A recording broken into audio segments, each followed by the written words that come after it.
Signature 6 சேனலுக்கு உங்களை அன்போடு வரவேற்கின்றேன். இன்றைக்கி நம்ம இந்த வீடியோவில் என்ன பார்க்க போகிறோம் அப்படின்னா, சித்திரை வருடப்பிறப்பன்றும் சரி, அந்த சித்திரை மாதம் முழுவதும் சரி, நாம் கொண்டாடும் ஒரு திருவிழாவாக ஏற்றுக்கொள்ளலாம். அந்த அளவுக்கு சக்தி வாய்ந்த அந்த சித்திரை மாதத்தில் நாம் ஒரு வழிபாட்டு முறையையும் மேற்கொள்ளலாம். அது என்ன வழிபாட்டு முறை அப்படிங்கிறத தான் இப்போ நாம் பார்க்க போகின்றோம். இது முன்னோர்கள் வழிபாடு செய்த முக்கிய வழிபாட்டு முறையாகும். இது என்ன வழிபாடு அப்படின்னா, சித்திரை மாதம் தோன்றும் இந்த திருவிழான்னு சொல்லலாம். நாம் எளிமையாக இல்லந்தோறும் வழிபடுவதால் நாம் வழிபாட்டு முறைகளையும் பற்றி சொல்லலாம். இது சித்திரை கனி அப்படின்னு சொல்லலாம். இந்த சித்திரை கனி அப்படின்னா இதற்கு ஒரு புதிதாக ஒரு சொல் வருவதுண்டு. அனுமன் பலம் பொருந்தியவர் என்று அனைவருக்கும் தெரியும். அனுமனின் பலத்தை பற்றி நாம் சொல்லவே வேண்டாம். அந்த அளவுக்கு அவர் மிக பராக்கிரமசாலி அப்படின்னு தெரியும்.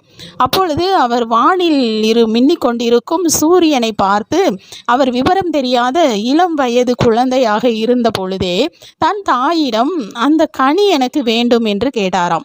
அப்பொழுது தாய் அவருக்கு புரியும்படியாக அது கனி அல்ல, உலகுக்கே ஒளி கொடுக்கும் சூரியன் அப்படின்னு சொன்னாராம். அவருக்கு புரியவில்லை. ஓடி ஓடி போனாராம். அதை பறிக்க முயன்றதாக ஒரு சம்பவங்கள் உள்ளன.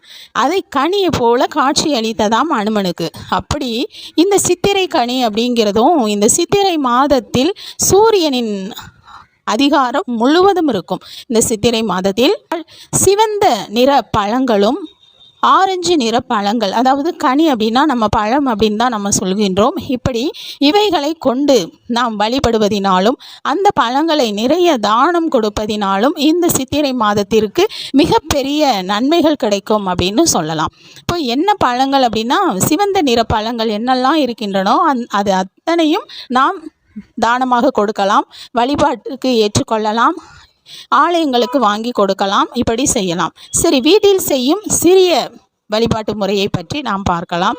உங்களுக்கு வசதிக்கு ஏற்ற மாதிரி ஒரு கண்ணாடி வாங்கி கொள்ளுங்கள். கண்ணாடி அப்படின்னாலே அது மிக பெரிய பெரிய விஷயங்களை உள்ளடக்கிய ஒரு பொருள். அது கண்ணாடி. கண்ணாடி இல்லாத வீடு இருக்கவே இருக்காது. இருக்கணும் கண்டிப்பாக கண்ணாடி. ஒரு இல்லத்தில் கண்ணாடி இல்லை என்றால் அது வெறும் இல்லமாகும். கண்ணாடி இருக்க வேண்டும்.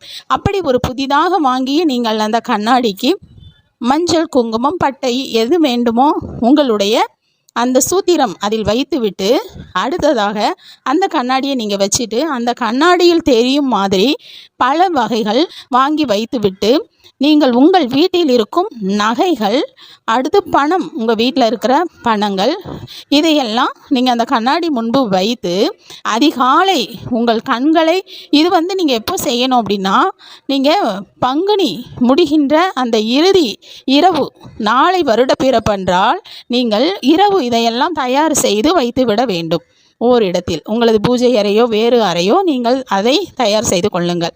அந்த இடத்தில் நீங்கள் இந்த முழு வாழை இலை விரித்து அங்கே அரிசி, பச்சரிசி வைக்கலாம், தூரம்பருப்பு வைக்கலாம், தானிய வகைகள் வைத்து கொள்ளலாம், அப்புறம் பல வகைகள் வைக்கலாம், உங்கள் வீட்டில் இருக்கும் ஆபரணங்கள் வைக்கலாம், பணம் வைக்கலாம், இன்னும் என்னென்ன உங்களுக்கு வைக்க முடியுமோ வசதி இருக்கின்றதோ அத்தனையும் அந்த கண்ணாடியின் பிம்பம் விழுகின்ற மாதிரி வைத்து கொள்ளலாம். வெற்றிலை, பாக்கு, வாழைப்பழம் இதெல்லாம் கூட நீங்கள் வைத்து கொள்ளலாம். மஞ்சள், குங்குமம், அப்புறம் மங்கள பொருட்கள் அது கூட நீங்கள் வச்சுக்கலாம். வச்சுட்டு அப்போ அதிகாலை உங்கள் வீட்டில் பெரியவங்க இருந்தாங்க அப்படின்னா உங்களின், அதாவது அந்த இல்லத்தரசி கண்களை நன்றாக மூடி நீங்கள் அதிகாலை சித்திரை வருடப்பிறப்பன்று அந்த கண்ணாடியில் தெரியும் அந்த அங்கே இருக்கும் அந்த தானியங்களையும் அவற்றையும் நீங்கள் பார்க்க வேண்டும்.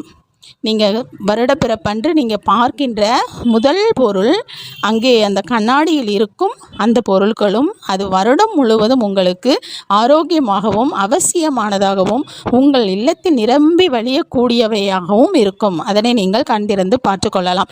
அப்படி பெரியவங்க இல்லைன்னா கணவன் உங்கள் கண்களை கட்டி அங்கு நீங்கள் அல்லது நீங்கள் கண்களை மூடி கொண்டு நீங்களாகவும் பார்க்கலாம், கண்களை கட்டி கொண்டு பார்க்கலாம். அது உங்களது விருப்பம். அந்த காலங்களில் இதெல்லாம் அவர்கள் ஒரு ஒரு விதிமுறைக்காக செய்த ஒரு பயன்பாட்டுள்ள ஒரு வழிபாடுகளாகும். அதனால் இதனை செய்து கொள்ளலாம். அன்று சித்திரை வருட பிறப்பன்று. அப்புறமா அறுசுவை என்னென்ன இருக்கின்றது? வேப்பம்பூ கண்டிப்பாக அதில் இடம்பெற வேண்டும்.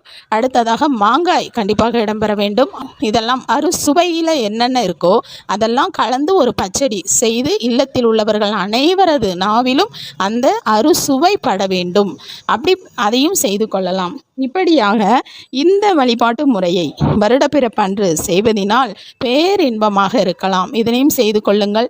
கண்ணாடி புதிதாக வாங்கி அழகாக இந்த வருடப்பிறப்பு பூஜையை கச்சிதமாக எளிய முறையில் நீங்கள் செய்து கொள்ளலாம். அடுத்ததாக அதை எடுத்து வைக்கும் பொழுது நீங்கள் ஒரு நாள் முழுவதும் விட்டுட்டு மறுதினமாக அதை எடுத்து வைக்கலாம். அல்லது வருடப்பிறப்பன்றே எங்களுக்கு நல்லா இருக்கும் அப்படின்னா அன்னைக்கே நீங்கள் அதை எடுத்து வைத்து கொள்ளலாம். முடிந்தால் நீங்கள் உங்களால் முடிந்தால் ஒரு குண்டுமணி அளவு தங்கம் வாங்கி கூட வைக்கலாம். அல்லது உங்கள் வீட்டில் இருக்கிற ஆபரணங்களை வைத்து நீங்கள் வழிபாட்டு முறையை நடத்திவிட்டு உங்களுடைய பீரோவில் நீங்கள் எடுத்து வைத்து கொள்ளலாம். இது மிகவும் பழமையான வழிபாட்டு முறை, புதிதாகவும் இன்றும் ஜொலிக்கக்கூடிய ஒரு வழிபாட்டு முறை அப்படின்னு சொல்லலாம். இதனை நீங்கள் செய்து கொள்ளுங்கள். ஆரஞ்சு பழங்கள், மாதுளம் பழங்கள் இதெல்லாம் ரொம்பவே விசேஷமாக கருதக்கூடியது. சிவந்த நிற துணிமணிகள், சிவந்த நிற வளையல்கள் இப்படி அன்று நீங்கள் வாங்கி கொள்ளலாம். ஏன்னா சூரியனையும் செவ்வாய் கிரகம் இதனையும் நீங்கள் பார்த்து அவர்களுக்கு ஏற்ற நிறங்களை வைத்து வழிபாட்டு முறையை செய்து கொள்ளலாம். அவரவர்களுக்கு என்ன முடியுமோ அதனை செய்து கொள்ளலாம். இதை நாம் செய்யும் முறை அதிகாலை 6-7க்குள்ளே நீங்கள் இந்த முறையை செய்து கொள்ளலாம். அடுத்து உங்களுக்கு எப்போ நல்ல நேரம் இருந்தாலும் அப்பொழுதும் செய்து கொள்ளலாம். இந்த வீடியோ உங்களுக்கு பிடிச்சிருக்கும் நம்புகிறேன். இன்னும் ஒரு வீடியோவில் நான் உங்களை சந்திக்கிறேன். தேங்க்யூ.